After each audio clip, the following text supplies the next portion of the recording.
다 같이 묵상 기도하심으로 성부, 성자, 성령 삼위 하나님께 5월 마지막 주일 오후 찬양 예배로 나아가겠습니다.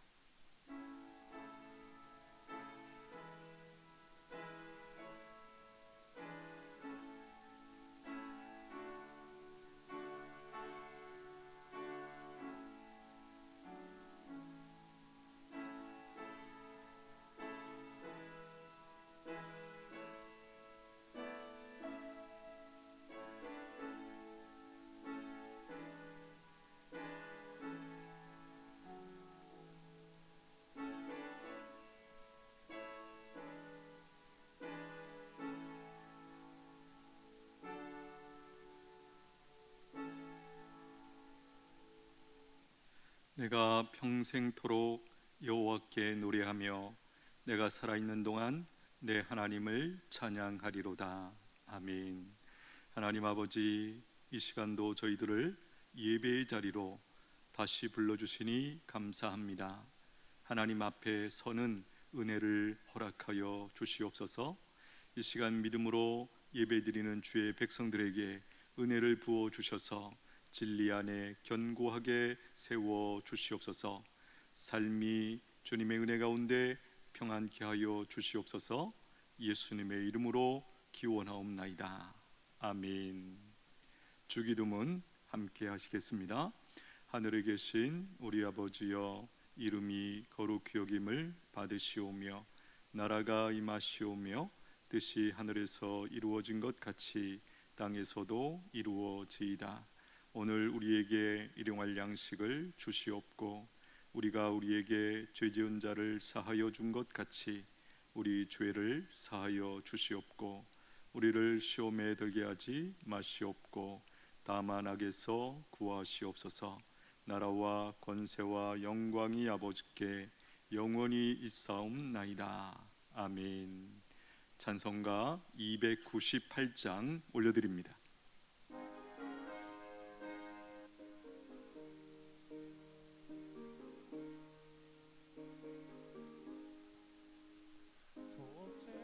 독재하신 그새 주를 내가 찬송하리라.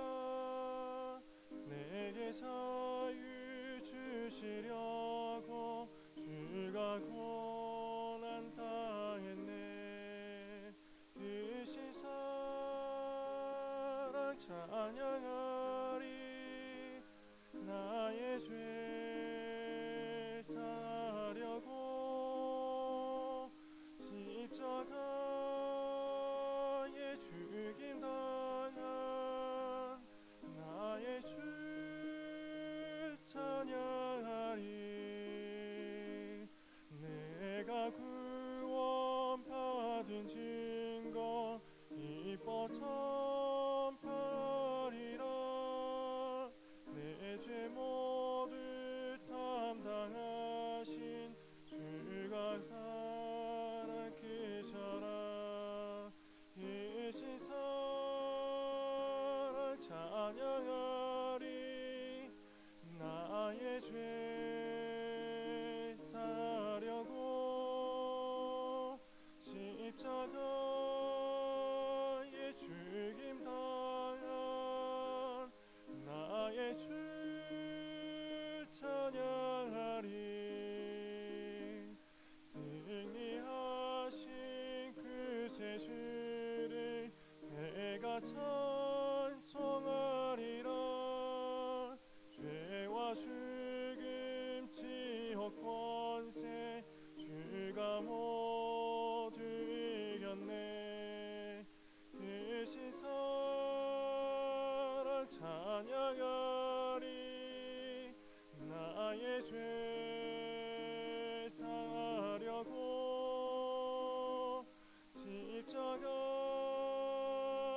죽임 당한 나의 주 찬양하리. 고마우신 그새 주를 내가 찬송하리라. 죽음 에서 생명으로 나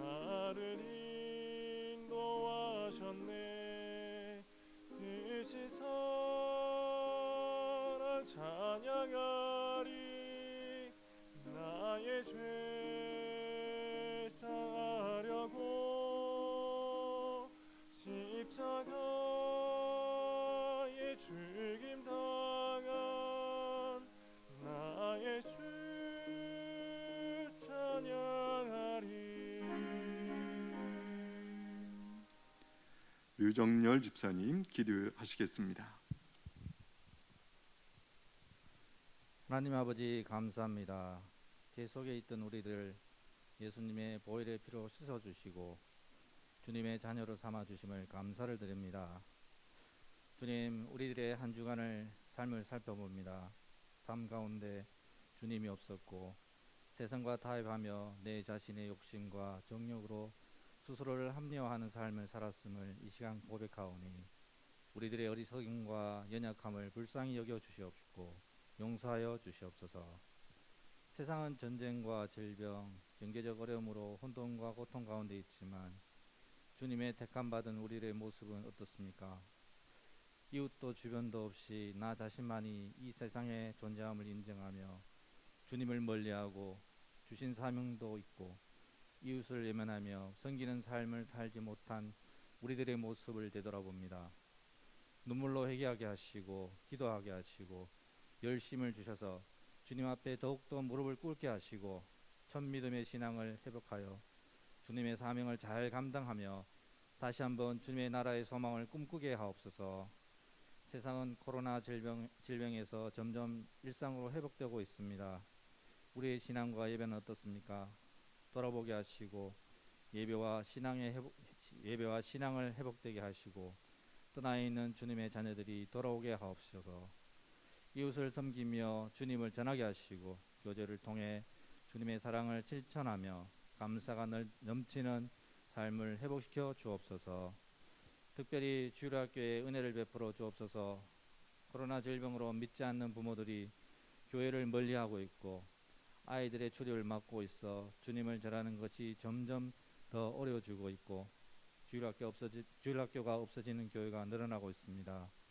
주일학교를 위해 부서를 맡은 교육자, 선생님, 아이들뿐만 아니라 모든 성도들이 기도하게 하시고 은혜와 용기를 넘치게 부어주셔서 다음 세대의 주역이 될 주일학교 부흥과 예배가 회복되고 아이들의 찬양 소리가 넘치게 하시고 미래 세상을 이끌어갈 인재들을 길러내는 도구가 되게 하옵소서.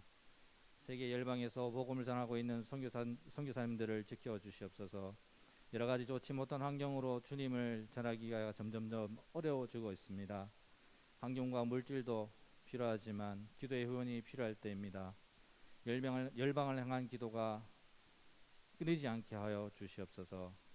육신의 질병으로 고통받고 있는 성도들의 상처를 주님의 손으로 회복시켜 주시옵시고 연로하신 어른들의 건강을 지켜주셔서 하나님 부르시는 날까지 기도하게 하시고 믿음의 유산을 후대에게 잘 물려주시기에 부족함이 없게 하여 주시옵소서.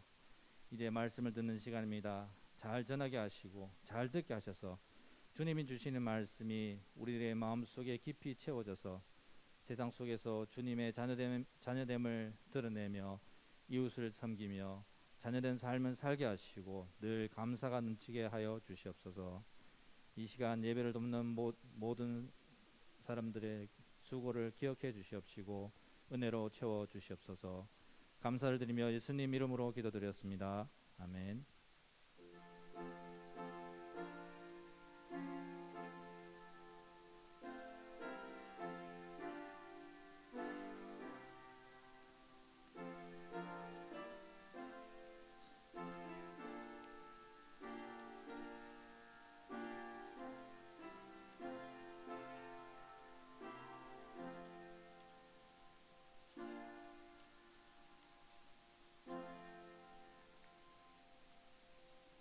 오늘 우리에게 주시는 하나님의 말씀 신약 성경 골로새서 1장 19절 20절입니다.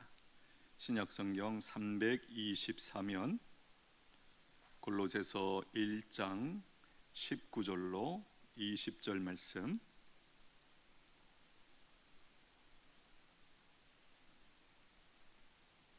짧은 두 구절입니다. 우리 함께 한 목소리로 읽겠습니다. 19절, 20절 시작. 아버지께서는 모든 충만으로 예수 안에 거하게 하시고 그의 십자가의 피로 화평을 이루사 만물 곧 땅에 있는 것들이나 하늘에 있는 것들이 그로 말미암아 자기와 화목하게 되기를 기뻐하심이라. 아멘. 오늘 예수 그리스도의 속죄에 관하여 우리가 함께 살펴보기를 원합니다. 제가 처음 신앙생활을 시작했을 때 교회에 가서 말씀을 듣는 중에 참 어렵게 느꼈던 단어 중에 하나가 이 속죄 혹은 대속이라는 단어였습니다. 아마도 신앙생활을 처음 하는 분들에게 저와 같이 이 속죄 혹은 대속이라는 단어가 되게 어렵게 들리겠구나라는 생각을 하게 됩니다. 속죄 무슨 뜻입니까? 말 그대로 죄를 속하다, 죄값을 치르다 그런 뜻이죠. 대속 혹은 대속하다 무슨 뜻입니까? 대신 속죄하다, 남의 죄를 대신하여 받다, 남의 죄값을 대신하여 치르다 그런 의미가 있죠. 이 땅에서 예를 들면 어린 자녀가 이제 어떤 죄를 범하면 그 죄값을 그 아이가 치를 수 없을 때 어떻게 하죠? 많은 경우는 그 부모님이, 아버지가 그 죄값을 대신 치르는 어떤 그런 그림을 우리가 이해하면 좋겠습니다. 자, 속죄란 무엇일까? 한번 정의를 해봤는데요. 한번 띄워 주십시오. 예, 우리 같이 한번 읽겠습니다. 시작. 속죄란 예수 그리스도께서 인류의 죄를 대신 지시고 십자가에 죽으심으로써 인류의 죄값을 대신 치르시고 인류의 죄를 씻어주시고 구원하신 일입니다. 예, 한번 잘 보십시오. 속죄란 말씀드린 것처럼 죄를 속하다. 예수님께서 죄를 속해 주셨죠. 인류의 죄를, 우리의 죄를, 나의 죄를 속해 주셨습니다. 어떻게요? 대신 지심으로, 대신 값을 치루어 주심으로 우리의 죄를 용서하시고 씻어 주셨다. 이것이 바로 속죄입니다. 그렇다면 이 속죄는 누가 하셨는가 하는 것이, 속죄의 주체는 누군가? 성경은 하나님이시다라고 말씀합니다. 요한복음 3장 16절, 우리가 잘 아는 말씀이죠. 한번 들어보십시오.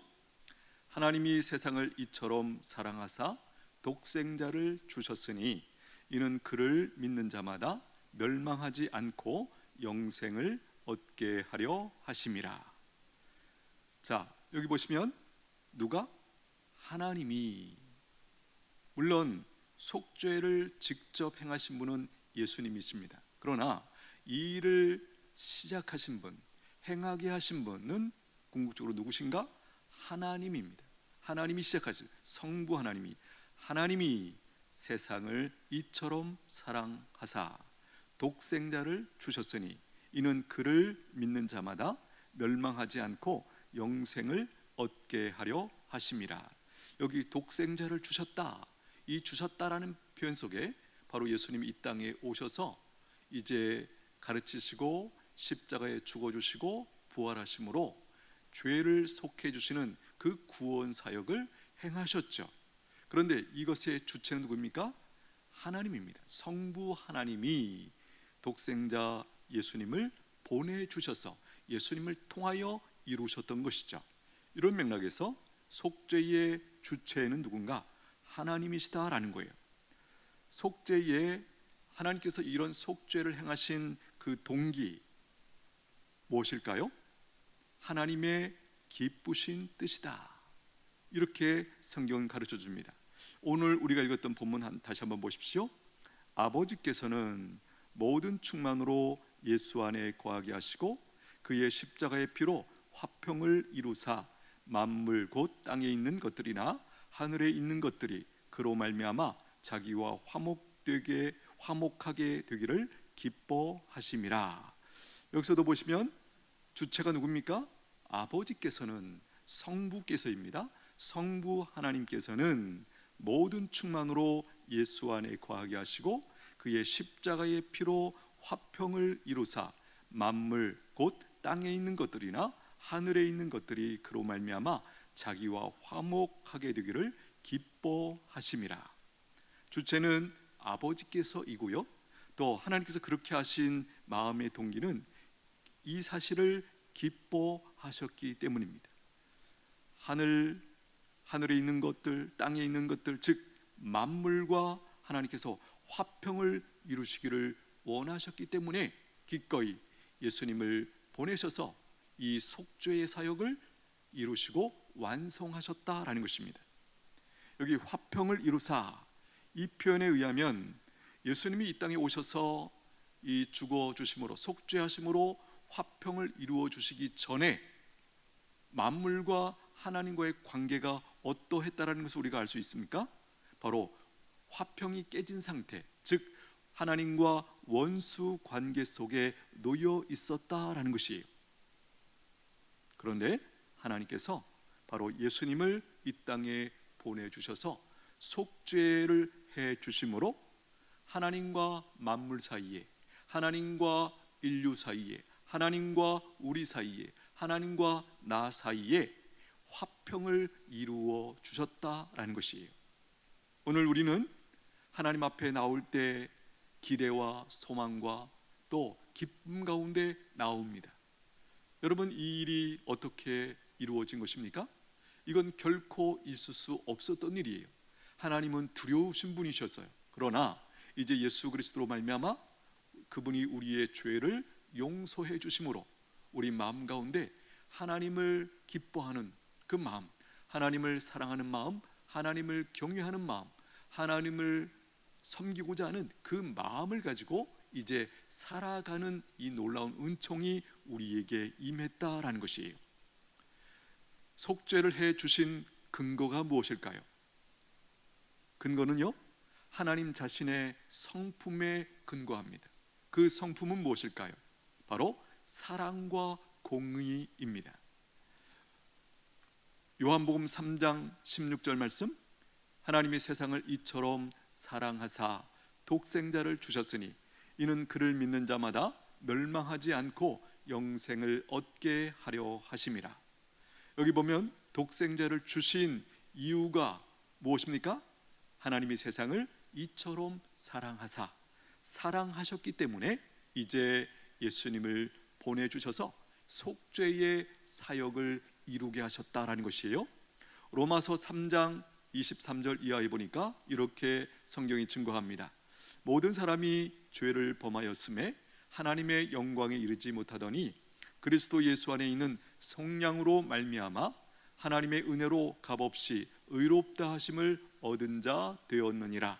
이 예수를 하나님이 그의 피로써 믿음으로 말미암는 화목제물로 세우셨으니 이는 하나님께서 길이 참으시는 중에 전에 지은 죄를 간과하심으로 자기의 의로우심을 나타내려 하심이니 곧 이때에 자기의 의로우심을 나타내사 자기도 의로우시며 또한 예수 믿는 자를 의롭다 하려 하심이라.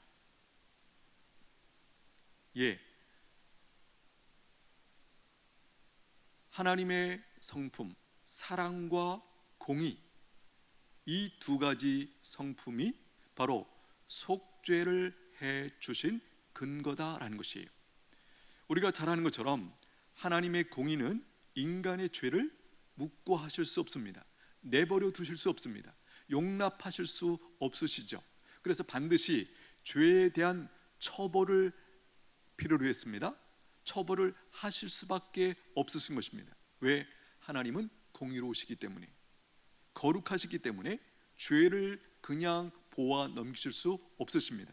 반드시 죄에 대해서 심판하시고 처벌하셔야만 하셨다라는 것이에요.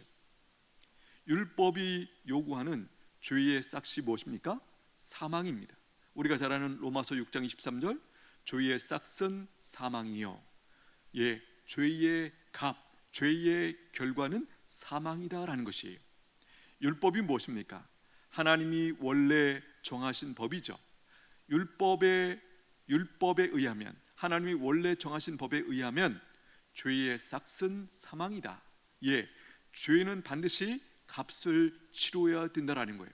그 죄에 대한 값, 즉 심판과 징벌을 받게 되어 있다라는 거예요.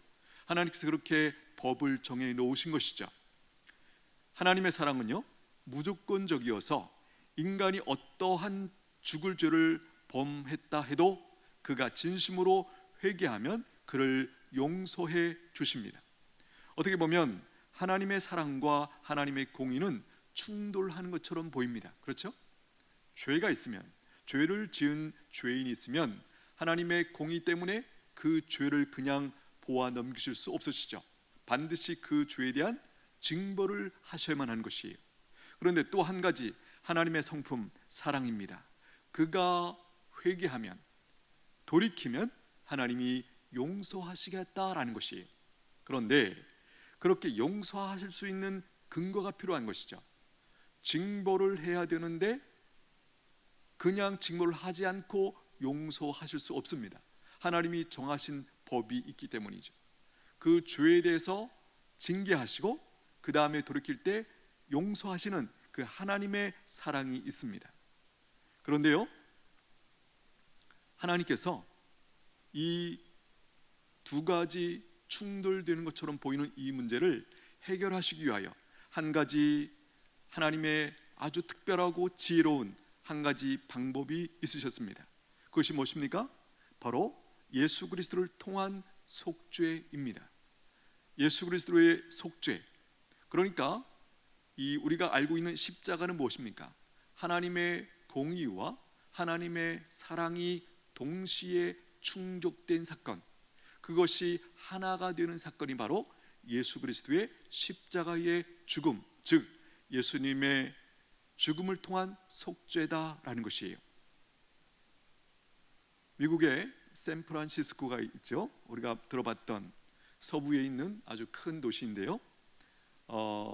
샌프란시스코의 유명한 것 중에 하나, 제가 들은 바에 의하면 거기에 중국 사람들이 많이 살았습니다. 이제 그곳에 중국 사람 두 형제가 살고 있었습니다. 형님은 굉장히 성실한 그런 사람이었어요. 그리고 동생은 그야말로 망난이었습니다. 그래서 이제 도박을 하고 그렇게 이제 삶을 살았던 그런 동생이었는데요. 어느 날 도박을 하다가 이제 어떤 그 상황이 되면서 상대방을 이제 총으로 쏴서 죽이는 그런 일이 벌어졌다고 그래요. 자, 그 상황 속에서 어떤 상황이 이제 총을 쏘고 그러면서 이제 그 자기가 입었던 옷에 피가 묻고, 그래서 그 당황스러운 상황을 피하기 위해서 무조건 도망을 쳐서 형님 집으로 도망해서 숨었다라는 거예요. 그리고 자기가 자기 몸에 있는 그 피 묻은 옷을 다 벗어버리고 형님의 옷으로 갈아입었다라는 것입니다. 형님이 이제 그쯤에 집에 들어왔는데 피 묻은 그 상황을 보면서 아, 일이 터졌다라는 것을 감지했습니다. 동생이 어떤 사건을 일으켰구나 라는 것을 생각하고 이제 형님이 자기 옷을 벗고 그 피 묻은 옷을 자기가 입었다고 그래요. 아니나 다를까 얼마 후에 경찰이 들이닥쳤고 형님이 범인으로 지목되어서 이제 붙잡혀 갔습니다. 재판을 받고 이제 사형에 처하게 됩니다. 이 얘기가 옛날 이야기에서 그런지 이 상황에 대해서 뒤집을 수 있는 방법이 없었다고 그래요. 우리도 그런 거 있지 않습니까? 예를 들면 백인들을 보거나 흑인들을 보면 우리가 잘 구분이 안 될 때가 있다는 것이죠. 이 백인들의 입장에서도 이 황인종이 중국 사람들이 이렇게 구별이 잘 안 됐다고 그래요. 그래서 형제니까 많이 닮은 점도 있고, 그래서 그 사람인 줄 알고 이제 재판도 하고 이제 사형까지 언도가 내려서 실제로 이 형님이 죽었다라는 것이죠. 이 사실을 동생이 듣고 늦게 정말 아파하는 마음으로 그 사실에 대해서 자기가 이제 경찰에 가서 자수를 했지만 이미 이 문제는 종료된 그런 상황이었어요. 그래서 어떻게 돌이킬 수 없는 그런 상황이 되었다는 것이죠. 이제 뒷얘기는 그것입니다. 이 동생이 그야말로 참회를 하고 이제 형님을 대신해서 전처럼 살지 않고 정말 망나니에서 성실한 사람으로 형님의 어떤 그 삶을 대신 살아야겠다, 그런 어떤 그 책임감을 가지고 그렇게 성실하게 살아가는 그런 사람으로 살게 되었다, 이런 얘기를 제가 들은 적이 있습니다. 바로 이 이야기가 예수님의 이 속죄하신 사건, 예수님의 십자가에서의 죽음을 우리에게 잘 보여준다라는 생각이 듭니다. 우리가 죽어야 할 바로 그 십자가였죠. 그런데 예수님께서 나의 죄를 대신 지시고 십자가에 죽어 주심으로 내가 죽어야 할, 내가 내 죄에 대한 심판을 받고 죽어야 할 내가, 지옥 가야 할 내가, 바로 예수님이 대신 그 죄값을, 나의 죄값을 치루어 주심으로 내가 더 이상 죄에 대한 형벌을 받지 않을 수 있고 지옥 가지 않을 수 있도록 그렇게 만들어 주셨다라는 것이에요. 이것이 바로 예수 그리스도의 속죄입니다. 속죄가 어떤 것일까? 몇 가지를 한번 생각해 보겠습니다. 그리스도의 속죄는 하나님께 만족을 드리는 사건이었습니다. 로마서 5장 10절에 보면 곧 우리가 원수 되었을 때에 그의 아들의 죽으심으로 말미암아 하나님과 화목하게 되었은즉 화목하게 된 자로서는 더욱 그의 살아나심으로 말미암아 구원을 받을 것이니라. 여기 보면 우리가 원수 되었을 때에 그의 아들의 죽음으로 말미암아, 예수 그리스도의 죽음으로 말미암아 하나님과 화목하게 되었은즉, 여기 화목이라는 단어, 하나님의 공의를 만족시켜 드렸기 때문에, 그렇죠? 그래서 하나님과 화목하게 되었다라는 것이에요. 예수님의 이 속죄의 죽음은 하나님께, 특별히 하나님의 공의에 대해서 만족을 드렸다라는 것입니다. 속죄의 객관적인 측면이 있습니다. 인간의 반역으로 말미암아 인간이 죄를 범함으로 언약 관계가 파기되었습니다. 피해를 입은 당사자는 물론 양자가 다 피해를 입었습니다. 그렇죠? 그러나 결정적인 것은 바로 하나님이 이 피해를 입으신 것이죠. 그리스도의 속죄는 1차적으로 하나님의 진노를 누그러뜨림으로써 그분의 마음을 인간에게로 돌이키게 했다라는 것이에요. 예수님의 속죄가 아니었다면 인간 그 누구도 하나님의 진노 앞에서 예외가 있을 수 없었다라는 것입니다. 원수 관계에서 사랑하는 관계로 바뀐 것입니다. 서두에서 말씀드렸지만 우리가 어떻게 하나님 앞에 이렇게 자유롭게 나오고 하나님을 사랑으로 고백하고 하나님을 섬길 수 있는 이런 은혜 가운데 우리가 들어오게 되었는가? 바로 예수님의 속죄로 말미암아 하나님의 진노가 우리 위에서 거두어졌기 때문에 이제 우리가 자유롭게 하나님 앞에 나와 예배드리고 하나님을 섬기는 자로 살아가게 되었다라는 것이에요. 속죄의 주관적인 측면이 있습니다. 그리스도의 속죄를 통해서 인간과 화목하신 하나님은 자신과 원수되었던 죄인을 의롭다 해 주셨습니다. 또 성령을 통해서 그의 마음속에서, 사람의 마음속에서 역사해 주십니다. 따라서 죄인은 하나님께 돌아와 그리스도의 완전한 속죄의 결과에 참여하게 되었다라는 것이에요. 무엇입니까? 은혜입니다. 죄인인 타락한 모든 인간들이 하나님 앞에 돌아오는 것도 은혜이고, 돌아와서 바로 하나님과 화목을 누리게 되는 그 은총 가운데 우리가 참여하게 되었다라는 것이에요. 그리스도의 속죄는 대리적인 속죄입니다. 하나님은 예수 그리스도를 대리자로 세우셔서 죄인들이 받을 형벌을 대신 받게 하시고 인간을 위한 영원한 구원을 성취해 주셨습니다. 따라서 그리스도께서 십자가에 당하신 고난은 대리적인 속죄다라는 것이에요. 마가복음 10장 45절, 인자가 온 것은 섬김을 받으려 함이 아니라 도리어 섬기려 하고 자기 목숨을 많은 사람의 대성물로 주려 함이니라. 예수님께서 이 땅에 오셔서 오신 목적이 뭐라고 말씀하십니까? 자기의 목숨을 많은 사람의 대속물로 주려 함이라. 로마서 8장 3절 율법이 육신으로 말미암아 연약하여 할 수 없는 그것을 하나님은 하시나니 곧 죄로 말미암아 자기 아들을 죄 있는 육신의 모양으로 보내어 육신의 죄를 정하사 그 죄를 감당하게 하셨죠. 그것이 바로 십자가의 죽음 아니겠습니까?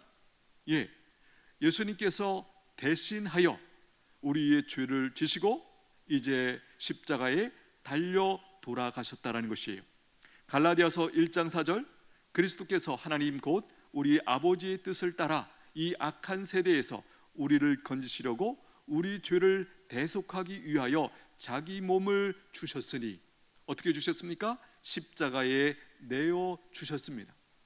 여기 우리 죄를 대속하기 위하여, 대신 속하기 위하여, 대신 값을 치루어 주기 위하여 예수님께서 십자가에 죽어 주셨다라는 것이에요.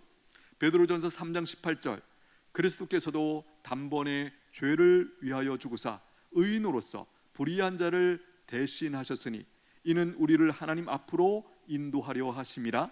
육체로는 죽임을 당하시고 영으로는 살리심을 받으셨으니. 그리스도의 죽음을 이렇게 설명합니다. 단번에 죄를 위하여 죽으사 의인으로서 불의한 자를 대신하셨으니. 여기 단번에라는 표현이 독특한 표현인데요, 우리가 잘 아는 것처럼 구약에서 사람들이 죄를 범했을 때 죄를 용서받는 방법이 무엇입니까?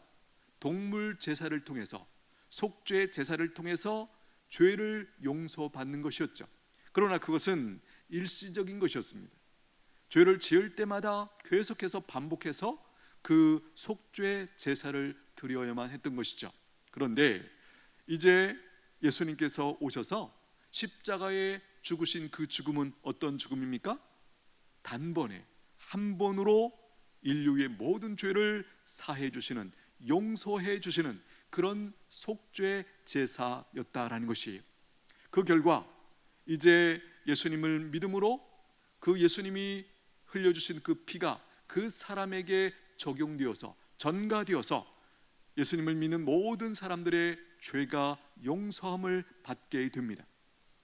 성경은 이렇게 말씀하시죠. 의인으로서 불의한 자를 대신하셨으니 이는 우리를 하나님 앞으로 인도하려 하심이라.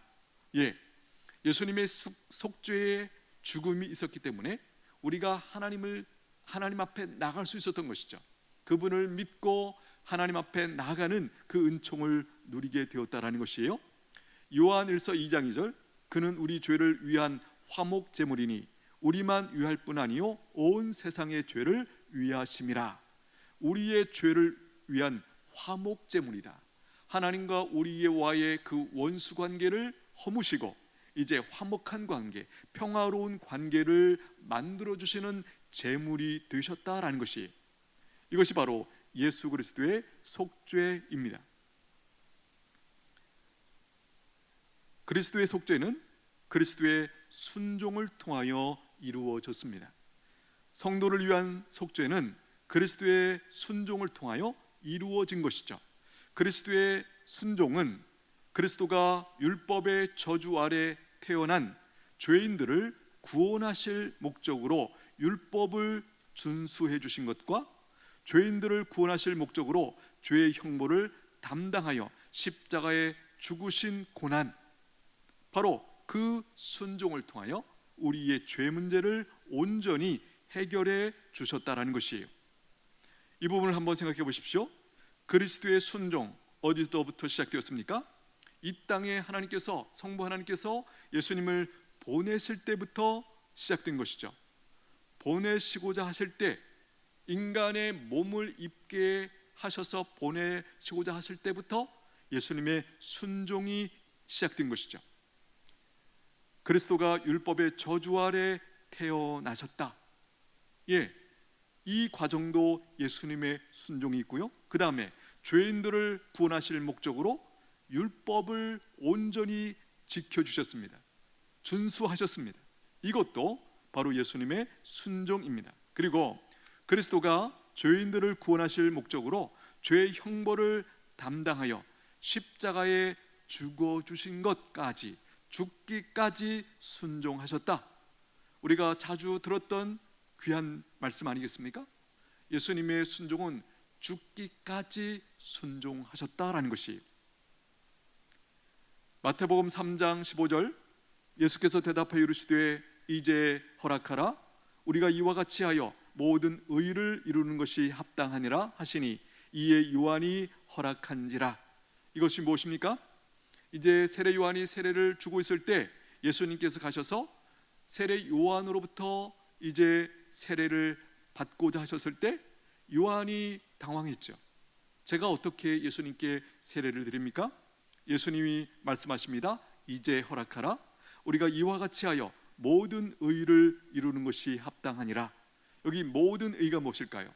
바로 예수 그리스도를 통한 예수님의 사역을 통해서 이루실 하나님의 구원 사역을 의미하는 것이죠.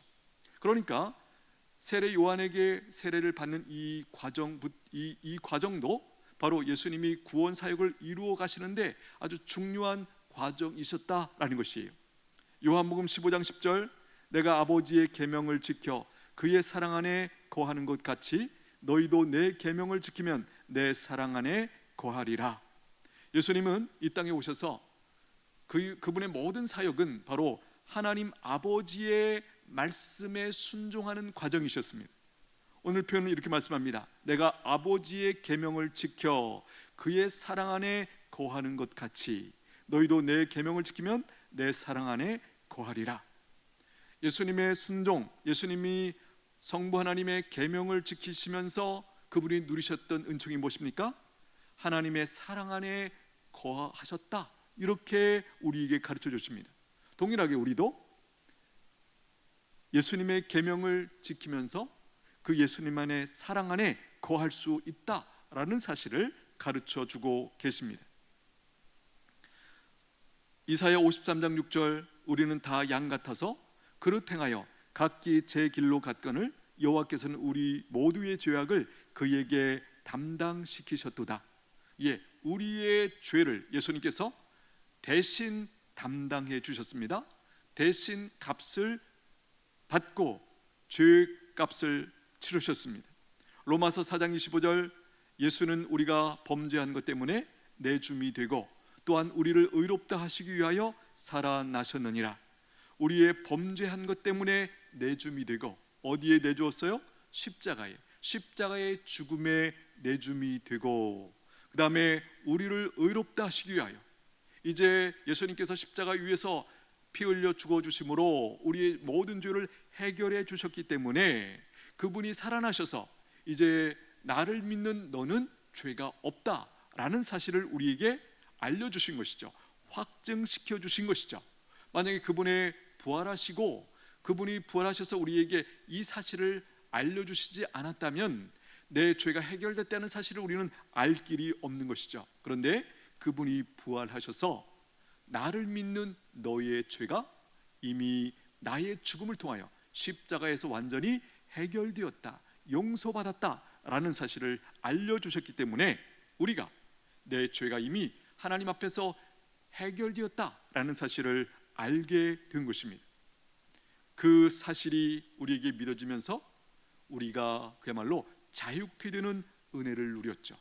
죄의 노예, 죄의 종에서 벗어나서 이제는 하나님의 자녀로 살아갈 수 있는 그 길이 열린 것입니다. 베드로전서 2장 24절, 친히 나무에 달려 그 몸으로 우리 죄를 담당하셨으니 이는 우리로 죄에 대하여 죽고 의에 대하여 살게 하려 하심이라. 그가 채찍에 맞음으로 너희는 나음을 얻었나니. 나무에 달려, 즉 십자가에 달려 그 몸으로 우리 죄를 담당하셨으니. 왜 그렇게 하셨는가? 우리로 죄에 대하여 죽고 의에 대하여 살게 하려 하심이라. 여기 죄에 대하여 죽고 더 이상 죄의 종로로 타지 않고 그 죄의 종로로 사는 것을 이제는 완전히 끝내고 이제는 의를 위하여, 하나님을 위하여, 하나님의 뜻 가운데 살아갈 수 있도록 해 주시기 위하여 그렇게 해 주셨다. 이렇게 우리에게 증거해 주고 있습니다. 이제 중요한 부분이 있습니다. 예수님의 죽음을 통한 속죄의 그 효과가 미치는 범위가 어떻게 될까 하는 것이에요. 예수님의 죽음을 통한 그 속죄의 효과가 어디까지 미치게 되는가? 첫 번째는 온 인류입니다. 성경은 분명히 온 세상의 죄를 지셨다고 가르쳐 주시죠. 앞서 소개해드렸던 요한일서 2장 2절에 보니까 그는 우리 죄를 위한 화목 제물이니 우리만 위할 뿐 아니요 온 세상의 죄를 위하심이라. 예, 온 세상의 죄, 인류의 죄를 위해서 예수님이 십자가에 달려 죽으셨다라는 것이, 그분의 십자가의 속죄의 효과는 온 인류에게 미치는 그런 효과가 있는 것이죠. 두 번째 우리가 기억해야 할 것은 사람들이 외적으로 볼 때 결국 그 속죄의 은혜를 누가 받게 됩니까? 복음을 듣고 받아들이고 예수님을 믿는 사람들에게 그 속죄의 효과가 실제로 적용되고 일어나는 것이죠. 또 한 가지 우리가 기억해야 할 것은, 제가 방금 앞에 이런 표현을 썼어요. 사람들이 외적으로 볼 때는 복음을 듣고 그것을 받아들이고 예수님을 믿는 사람들에게 이 예수님의 속죄의 효과가 적용되고 실제로 그 사람에게 일어난다 말씀드렸습니다. 이제 결과적으로 우리가 보면 결국 그 복음을 받고 예수님을 믿은 사람들이 결국은 누군가? 성경은 이렇게 말씀합니다. 하나님께서 택하신 자들이다, 그렇게 가르쳐 주십니다. 따라서 예수 그리스도의 속죄의 범위는 제한적이다, 그렇게 말씀드릴 수 있습니다. 예수 그리스도의 피는 모든 사람의 죄를 대속하기에 충분합니다. 그러나 하나님이 그리스도를 이 땅에 보내신 것은 하나님이 택하신 백성만을 구원하시기 위한 것이다 라는 의미에서 그리스도의 속죄는 제한적이다, 우리가 이렇게 말할 수 있다라는 것이에요. 마태복음 1장 21절, 아들을 낳으리니 이름을 예수라 하라. 이는 그가 자기 백성을 그들의 죄에서 구원할 자이심이라 하니라. 그가 자기 백성을, 여기 자기 백성이라는 것은 물론 온 인류가 하나님께서 창조하신 자기 백성이 맞습니다. 그러나 여기서 의미하는 것은 결국 예수님을 믿고 이제 구원받게 되는 그 사람들을 궁극적으로는 의미를 하는 것이에요. 이 사실을 조금 더 명백하게 보여주는 말씀들이 있습니다. 요한복음 13장 1절, 유월절 전에 예수께서 자기가 세상을 떠나 아버지께로 돌아가실 때가 이른 줄 아시고 세상에 있는 자기 사람들을 사랑하시되 끝까지 사랑하시느니라. 세상에 있는 자기 사람들, 이런 표현이 조금 더 우리에게 분명하게 이 제한적 속죄다라는 표현을 이야기해 줍니다. 사도행전 18장 10절, 내가 너와 함께 있음에 어떤 사람도 너를 대적하여 해롭게 할 자가 없을 것이니 이는 이 성중에 내 백성이 많음이라 하시더라. 이 성중에 있는 모든 사람들이 내 백성이다 이렇게 말씀하시지 않고 이 성중에 내 백성이 많다, 뭔가 예수님께서 이렇게 구분하시는 그 그림이 분명합니다. 결과적으로 제한된 수의 사람들만이 예수 그리스도를 영접하는 것으로 우리가 이해하게 된다는 것이에요. 바로 이런 맥락에서 말씀드렸던 예수님의 속죄는 결과적으로 제한적이다, 그렇게 말씀을 드릴 수 있다라는 것이에요. 요한복음 10장 15절, 아버지께서 나를 아시고 내가 아버지를 아는 것 같으니 나는 양을 위하여 목숨을 버리노라. 청함을 받은 자는 많되 택함을 입은 자는 적으니라. 예, 청함을 받은 자, 이 그림은 바로 복음이 모든 사람들에게 증거될 것이지만 거기서 택함을 받은 자는 적다 이렇게 말씀합니다. 이방인들이 듣고 기뻐하여 하나님의 말씀을 찬송하며 영생을 주시기로 작정된 자는 다 믿더라. 영생을 주시기로 작정된 자는, 우리에게 더 익숙한 표현 택하신 자들은 결국 다 믿고 구원을 받게 되더라, 그렇게 지금 말씀을 해주고 계신 것이죠. 결과적으로 택하신 백성들이 구원을 받습니다. 그러나 이 부분을 우리가 조금 주의해서 분별하셔야 됩니다. 오해하시면 안 됩니다. 하나님께서 택하셨다면 그 사람은 구원을 받게 되므로, 궁극적으로 구원을 받게 되므로 우리가 전도를 안 해도 되겠네? 이렇게 오해하시면 안 된다라는 것이에요. 택하신 자들의 궁극적인 구원은 누구만이 알죠? 하나님만이 아세요. 그리고 그것은 미리 아는 것이 아니에요.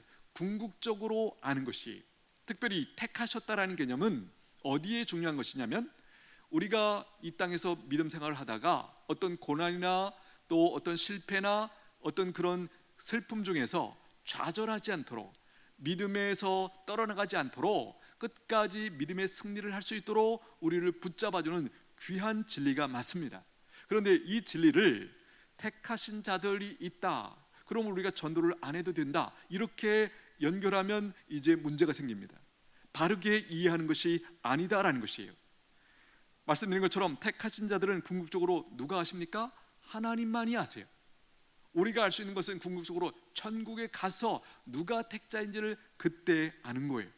물론 우리가 현상적으로는 우리가 교회 다니고 예수님을 믿고 하나님을 사랑하고 하나님의 뜻대로 살아가는 것을 보면서도 이 땅에서 어느 정도는 우리가 감을 잡죠. 아, 저분은 택한 백성이겠구나 라는 것을 우리가 그 정도 확신하는 것이 맞습니다.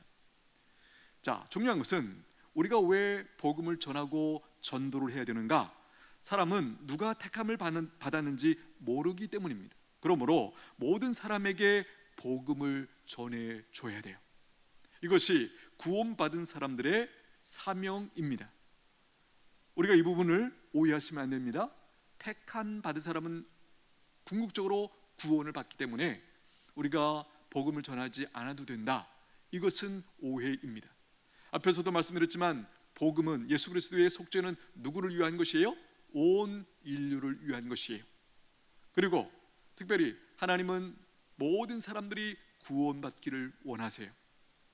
그러므로 구원받은 우리가 해야 할 일은 그들이 복음을 듣고 예수님을 믿을 수 있는 기회를 제공해 주는 거예요.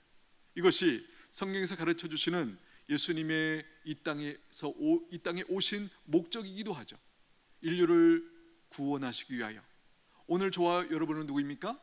감사하게도 비교적 일찍 우리가 복음을 듣고 예수님을 믿고 이제 하나님을 위하여 살아가는 이 복을 벌써 누리고 있는 사람들이다라는 것이에요. 우리가 예수님을 믿고 죄를 사함받고 하나님의 자녀로 살아가는 것이 진정 복이라는 것을 깨닫는 것만큼 사실은 우리 누군가에게 복음을 전할 수밖에 없게 되는 것이죠. 다시 한번, 오늘 예수 그리스도의 속죄가 우리에게 가져다 준 은혜가 무엇인지를 잘 깨닫고 이 은혜를 충분하게 누리시게 되기를 축복합니다. 내 모든 죄가 이미 용서받았다, 이 사실, 그러므로 나는 이 땅에서 죄 없는 자로 하나님 앞에 인정을 받고 하나님 앞에 의롭게 살아가야 된다. 내가 스스로 이제는 죄를 용서받았다라는 사실을 내 삶으로 확인해야겠다, 증명해야겠다, 누군가에게 보여줘야겠다라고 하는 사실을 우리가 마음에 품고 이 확신 가운데 살아가야 된다라는 것이에요. 확실히 우리가 예수 그리스도를 믿은 다음에 우리에게 어떤 일이 벌어졌습니까? 죄와 싸워 이기는 힘이, 능력이 우리에게 주어졌다는 것이에요. 바로 우리 안에 함께 하시는 성령님을 통하여 죄에 대해서 민감함을 가지고 분별하고 죄를 이겨낼 수 있는 그 힘이 이미 우리에게 주어졌다는 것이에요. 이 사실을 우리가 늘 기억할 수 있게 되기를 축복합니다. 많은 사람들이 이 땅에서 죄를 이제 짓게 되는 것을 당연한 것으로 여기는 경향이 있어요. 그러나 구원받은 백성들, 특별히 성령을 받은 사람들에게 있어서는 그것이 당연할 수 없다라는 거예요. 전에는 우리에게 있는 자유는 무엇이었습니까? 죄를 안 짓고 살 수 없는 그런 상태에 놓여 있었다면, 지금은요, 죄를 안 짓고도 살 수 있는 가능성이 우리에게 주어진 것이에요. 죄를 이기며 살 수 있는 힘이 우리에게 주어진 것이에요. 어떻게? 바로 성령님을 통하여 우리에게 그 일이 일어난 것이에요. 이 진리가 우리 안에 잘 깨달아지게 되기를 축복합니다. 그래서 나는 근본적으로 나는 약하지만 내 안에 와 계신 성령님으로 말미암아 죄와 싸워서 이길 수 있는 그 힘이, 능력이 내 안에 계신 성령님으로 말미암아 내게 주어졌구나. 이 사실을 깊이 깨닫고 이 은총을 충분히 누리시는 저와 여러분 되시기를 축복합니다. 기도하겠습니다. 하나님 아버지, 오늘 예수 그리스도의 속죄에 대하여 함께 말씀을 나누었습니다. 이 진리가 우리 안에 잘 깨달아지기를 원합니다. 예수님의 속죄로 말미암아 우리에게 어떤 일이 일어났는지 하나님 우리가 깨닫고 죄와 싸워 승리하는 저희들 되게 하여 주시옵소서.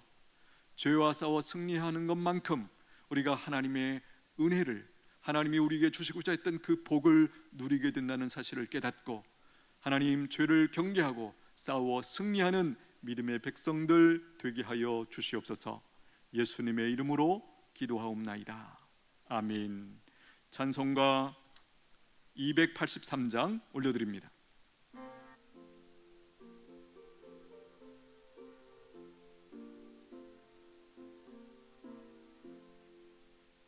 나 속죄함을 받으는 한없는 기쁨에 다해 아릴 수 없어서 찬송합니다. 나 속죄받은 주를 찬미하겠네. 나 속죄받은 주의 이름 찬미하겠네. 나 속죄함을 받으는 내 맘이 새로워 주 뜻을 준행하면서 제 길을 버리네. 나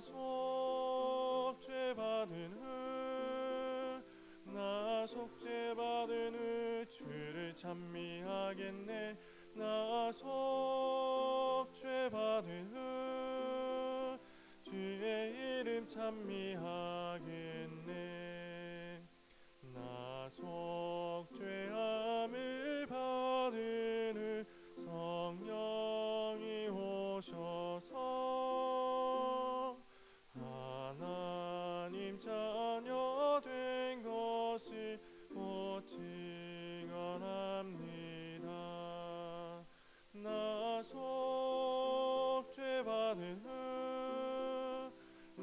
속죄받은 주를 찬미하겠네. 나 속죄받은 주의 이름 찬미하겠네.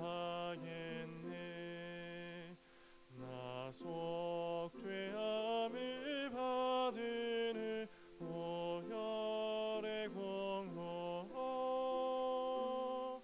내 주의 은혜 입으니 늘 평안합니다. 나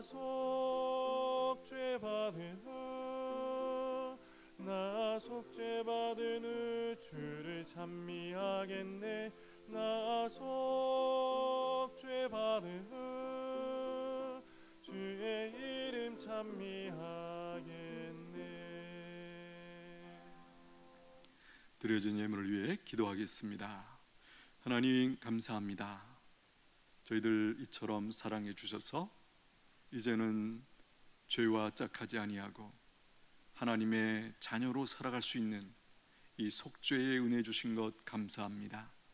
속죄가 가져다준 놀라운 결과를 우리가 잘 깨닫고 그 은총이 우리에게 이미 주어진 것을 깨닫고 죄와 싸워 승리하는 주의 백성들 되게 하여 주시옵소서. 이제는 하나님의 자녀로 살 수 있는, 하나님의 은총을 받고 누리며 살 수 있는 이 신분을 허락하신 것 하나님 깊이 깨닫고 늘 감사하며 믿음으로 누리는 은천의 모든 성도들 되게 하여 주시옵소서. 여기 여러 가지 귀한 제목을 담아 하나님 앞에 귀한 예물 올려드립니다. 저들의 중심을 받아 주시옵소서. 그 중심이 늘 주님 곁에 머물므로 필요할 때마다 주의 은혜를 공급받는 그 심령이 되게 하여 주시옵소서.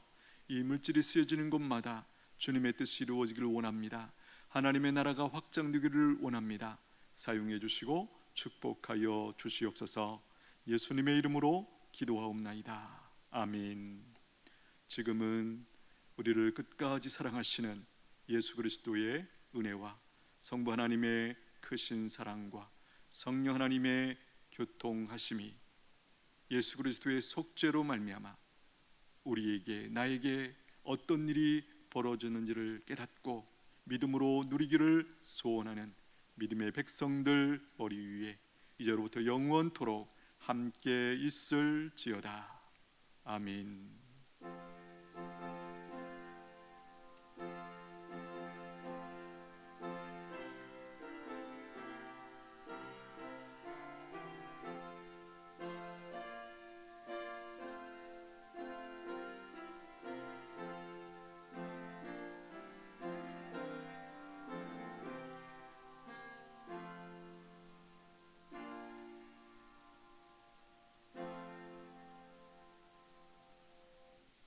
예, 감사합니다. 우리 금주에 암송할 말씀 같이 한번 읽겠습니다. 시작. 삼위일체 하나님, 고린도후서 13장 13절 말씀. 주 예수 그리스도의 은혜와 하나님의 사랑과 성령의 교통하심이 너희 무리와 함께 있을지어다. 고린도후서 13장 13절 말씀. 아멘. 교회 소식 전합니다. 초하루 새벽 기도회가 6월 1일 수요일 오전 5시 본당에서 있습니다. 안내 특송 1여전도에서 섬겨 주시겠습니다. 수요 예배 6월 1일 수요 예배죠. 6월 1일 수요 예배부터 예배 시간이 오후 7시 30분으로 조정이 됩니다. 하반기 여름에 우리가 시간을 조정해서 예배 드리고 있습니다. 기억해 주십시오. 금요 기도회 있습니다. 돌아오는 금요일 본당에서 금요 기도회로 모이겠습니다. 기도를 하고 우리가 교회의 성도들의 귀한 사역들은 특별히 몸으로 하는 사역도 있지만 바로 기도를 통해서 하는 사역이 더 근본적이고 더 크고 중요하다, 이렇게 말씀드릴 수 있습니다. 우리가 내 개인적인 필요 때문에도 기도해야겠지만 특별히 우리가 교회의 사역을 위해서 우리가 함께 기도하는 것이 중요하다 말씀드립니다. 알림입니다. 방송실에서 방송사역, 자막과 음향을 섬기실 분들을 모집합니다. 문의 김주순 장로님 또 박배영 집사님께 문의해 주십시오. 방송팀 교육이 있습니다. 토요일 오후 2시 본당에서 자막은 6월 4일 날, 음향은 6월 11일 날 교육이 있겠습니다.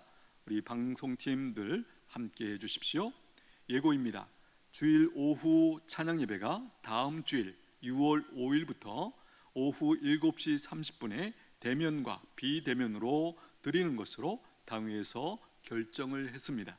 기도해 주시고 함께 해 주십시오. 다음 주일 2부 예배 후에 정기 재직회 있겠습니다.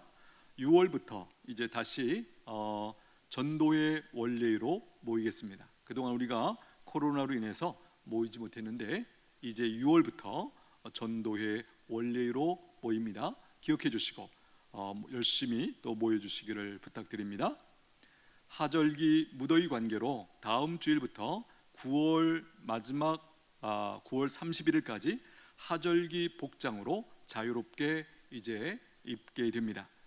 특별히 이건 넥타이 매는 거에 대해서 얘기를 하는 것이죠. 단 예배 순서 담당자는 제외입니다. 날씨가 무덥기 때문에 이 넥타이를 매는 것이 여러 가지 면에서 어렵고 또 건강에도 해롭다라는 얘기를 우리가 듣고 있습니다.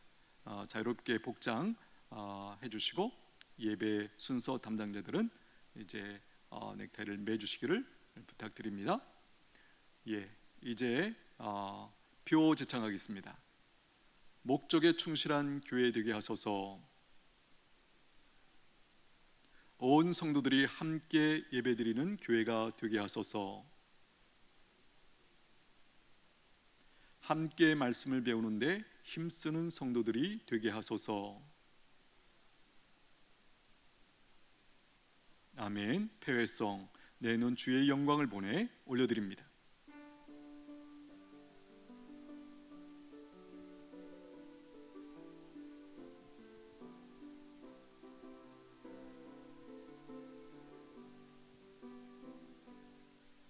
내는 주의 영광을 보내 우리 가운데 계신 주님